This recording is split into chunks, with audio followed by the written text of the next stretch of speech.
While we're waiting on this to cool, let's make our peanut dipping sauce. Let's taste this peanut dipping sauce.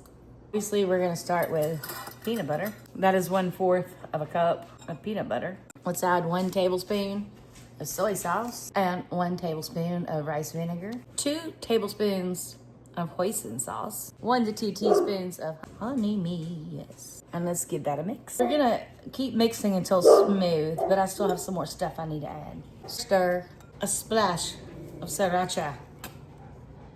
Or splash my kitchen. Okay, splash. Give that a little mix. Now we want this to be a dipping sauce, and this is not quite thick enough for dipping. So we're gonna add warm water, not cold. 2 to 3 tablespoons, or however much you need. We're gonna start with 2. Give it a mix. I'm thinking 2 is good.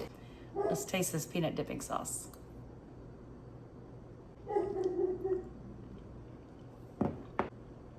That's delicious. Wow, really good. Everybody, thank you so much for watching. Please like and subscribe if you want to. And I've got something different coming up next. It'll be right over here.